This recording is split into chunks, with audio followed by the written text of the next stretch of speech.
সারাদিন রোজা রাখার পরে যদি ইফতারে ঠান্ডা ঠান্ডা এক গ্লাস বোরহানি খাওয়া যায় তাহলে কিন্তু একদম কলিজা ঠান্ডা হয়ে যায়। আর এই বোরহানি যদি হয় নিজের হাতে বানানো তাহলে তো কথাই নেই। ঘরে কিন্তু বোরহানি বানানো খুবই সহজ এবং খুবই ইজি, অল্প কিছু উপাদান দিয়েই হয়ে যায়। এই যে আমি প্রথমেই নিয়ে নিচ্ছি পুদিনা পাতা, ধনিয়া পাতা আর কাঁচামরিচ। আমি এখানে 500 গ্রাম দই, টক দই দিয়ে বোরহানি বানাবো।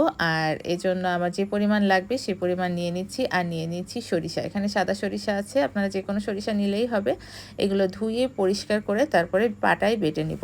ব্লেন্ড করেও নিতে পারেন, তবে পাটায় বেটে নিলে সবচেয়ে মিহি হয়, ভালো হয়। আর পানি পানি ভাবটা কম হয়। আপনারা যে পরিমাণে করবেন সেই অনুপাতে দিবেন। এই যে এখানে আমি 500 গ্রাম টক দই নিয়ে নিচ্ছি। এটাকে আমি আলাদাভাবে ভালো করে ফেটে নিব। এটা হাতেই ফেটবো, হ্যান্ড মিক্সচার দিয়ে, কারণ হাতে ফেটে নিলেই খুব ভালো হয়। ব্লেন্ডারে করলেও হয়, খারাপ যে হয় তা না, তবে হাতে ফেটে করাটা বেশি টেস্ট হয় আর এর ভিতরের টেক্সচারটা খুব সুন্দর থাকে। ব্লেন্ডারে তো কেটে কেটে যায়, কেমন একটু পাতলা হয়ে যায়, বাট হাতে করলে এটা খুবই ভালো হয়। আর বিশেষ করে আপনারা একবার করে দেখবেন যে খুবই মজার হয়। আর থিকনেসটা এত সুন্দর হয়, কি বলবো। এটা খাওয়ার পরে সবাই তো ফিদা হয়ে গেছে যে এখন আমার মেয়ে বলে প্রতিদিনই করো রোজা রেখে এটা খেতে, তার নাকি খুব ভালো লেগেছে। যাই হোক, ভালো করে দইটা ফেটা হলে এর মধ্যে দিয়ে দিলাম চিনি। চিনিটা দিয়ে আর একটু ভালো মতো ফেটে নিব, চিনিটা যাতে ভালো মতো গলে যায়। গলে যাওয়ার পরে এটার ভিতরে দিব সামান্য একটু ভাজা জিরার গুঁড়া আর বিট লবণ। বিট লবণটা খাওয়া ভালো আর খারাপ যাই হোক, অনেক তর্ক বিতর্ক আছে। তবে আমি বলবো বোরহানি খেতে হলে একটু বিট লবণ দিবেনই, কারণ বোরহানির টেস্টটা কিন্তু বিট লবণের জন্যই বেশি ভালো লাগে।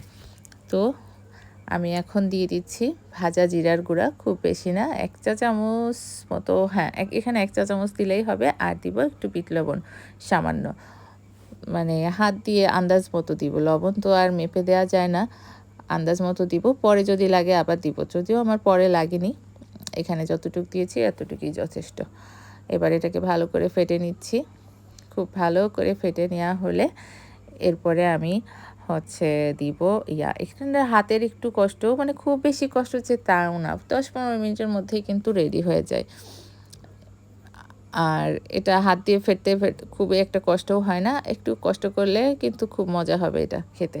ব্লেন্ডারে করলেও খাওয়া যায়, বাট এটার মতো এত মজা হয় না, কারণ আমি হাত দিয়েই করি। এই জন্য আগে ব্লেন্ডারে করতাম, তবে হাত দিয়ে করার পর থেকে হাতেই বেশি দেখি ভালো লাগে।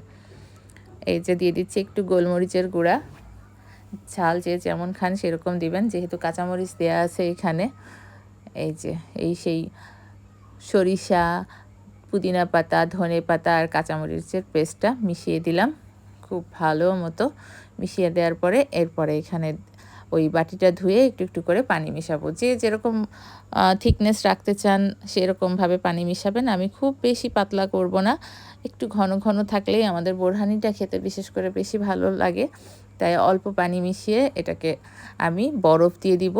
আর বরফ দিলে বরফটা একটু গলতে সময় লাগে, তখন একটু পানি পানি বের হয়। তো মোটামুটি বরফ দিয়ে দিলে সেটা খেতে খুবই ভালো লাগে। আর এভাবে বোরহানি বানিয়ে আপনি ফ্রিজে রাখতে পারেন। ফ্রিজে রাখলে 3-4 দিন অনায়াসে খাওয়া যায়। আর এই যে এখন শেষমেশ দিয়ে দিচ্ছি লেবুর রস। এটা অবশ্যই দিবেন, কারণ এটাতেও খুব ভালো লাগে, বোরহানির টেস্টটা খুব এনহ্যান্স করে। এটা খুবই উপকারী, ভিটামিন সি। আর সারাদিন রোজা রাখার পর অবশ্যই ভিটামিন জাতীয় খাবারই বেশি খাওয়া দরকার, যেহেতু সারাদিনে আমাদের কিছু খাওয়া হয় না, শরীরের পুষ্টি তো দরকার। আর ঘরে বানাইলে জিনিসটা পুরাই অথেন্টিক হয় আর টেস্টও খুব ভালো হয়। মানে কি বলবো, আমি এভাবে বানানোর পর থেকে আমি আর ব্লেন্ডারে বোরহানি বানানোর চেষ্টাই করি না। এই যে আমার সব কিছু একবারে মিক্সচার করা শেষ, এখন দিয়ে দিচ্ছি বরফ। বরফগুলা দিয়ে এটাকে রেখে দিব, বা তখনই যদি খাওয়ার সময় হয়ে যায় খেয়ে ফেলা যাবে, এটা কোনো সমস্যা না। বরফটা দিলে এটা ঠান্ডা ঠান্ডা হবে, একেবারে ইফতারিতে খেলে এটা তো একদম কলিজা ঠান্ডা হয়ে যায়। সত্যি কথা বলতে কি, ঘরে বানিয়ে এভাবে বোরহানি বানিয়ে খাওয়ার পরে, ইফতার খাওয়ার পরে মনে হয় যেন সারাদিন পরে কি একটা শান্তি। তো যাই হোক, আপনারা এভাবে বানিয়ে একবার খেয়ে দেখবেন। আশা করি আপনাদের ভালো লাগবে। ভালো লাগতেই হবে কারণ এটা আসলেই খুব মজার হয়। আমি এটা বানিয়েছিলাম যতটুকু হয়েছিল সবাই প্রায় ২ গ্লাস করে খেয়ে নিয়েছে।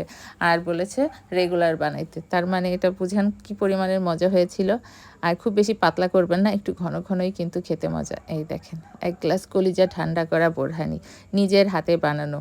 বাসার সবাই খেয়ে যখন প্রশংসা করেছে আমার তো মন খুশিতে ভরে গেছে। এখন আমার ইচ্ছা আমি আবার বানাবো আর নিজেও খাবো। টক দই যেহেতু আমার খুব পছন্দ, আমরা সবাই খুব পছন্দ করি। তো আপনারাও এভাবে বানিয়ে খাবেন, রোজা রাখবেন, দোয়া করবেন। সবাই সুস্থ থাকবেন, ভালো থাকবেন, সাবধানে থাকবেন। আল্লাহ